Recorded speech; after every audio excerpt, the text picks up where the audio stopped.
Hi, I'm Dan Gable with Shore Murphy and Associates at Casey, and this is another episode of Big Agent in a Small Town. In today's video, we're going to discuss contract bonds for construction projects, and this can be more geared toward contractors who are new to contract bonds. So if you already or a contractor who already has a bonding program and has done bonded jobs and would like to discuss your specific program more, feel free to reach out and we can discuss your situation individually. So, like I said, for contractors new to contract bonds, let's say that you see a bid for a local municipality or school, you're excited about in your line of expertise. You're going to get a huge packet, and one of the things you're going to see is discussing bonding and what's required.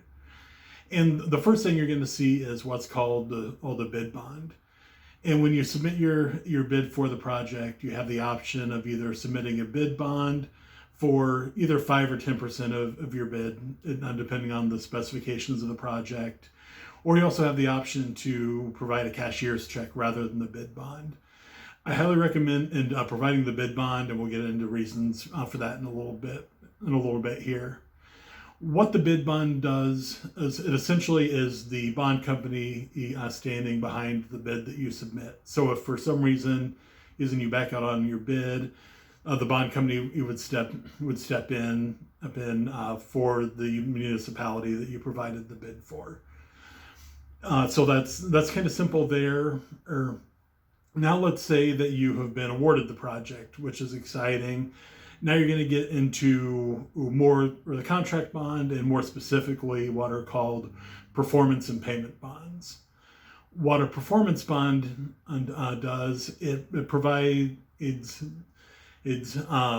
backing to the municipality that you're doing work with, if for some reason you walk off the job partway through the job, or if you don't get the job done in the time specified in the contract, the bond company steps in, and then they provide relief to the municipality. What a performance bond what a payment bond does, that provides assurance that you're going to pay your subcontractors that are helping you with the job. So, let's say that you're a general contractor and you have an HVAC contractor that you've used for part of the project, and they claim that you haven't paid them for the project, and they pursue the municipality. At that point, a claim would be made on the payment bond, and the bond company would step in there. So then the important question is, how do you get a contract bond?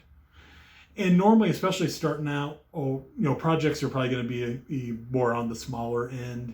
And most bond companies have now what are called fast bond programs, where it's a simple 1 to 2 page application, and they will run on personal credit for the business owners. And if everything's acceptable, they can approve bonds anywhere from $500,000 on the low end to some companies do up to $750,000 in their fast bond programs now. So those have been expanded some over the past few years and have made things simplified. So now taking one step back of why you would want to submit a bid bond rather than a cashier's check when you were submitting in your bid to a municipality. For one thing, the bid bond is free through the bond company. There's no charge for it. But what the bond company is going to do, they're going to go ahead and pre-qualify you to make sure that they would approve the performance and payment bonds if you do win the job.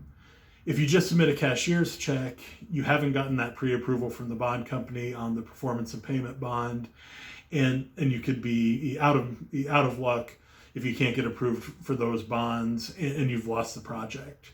So that's why I really recommend doing the bid bond up front, where you know that you're pre-approved for that process.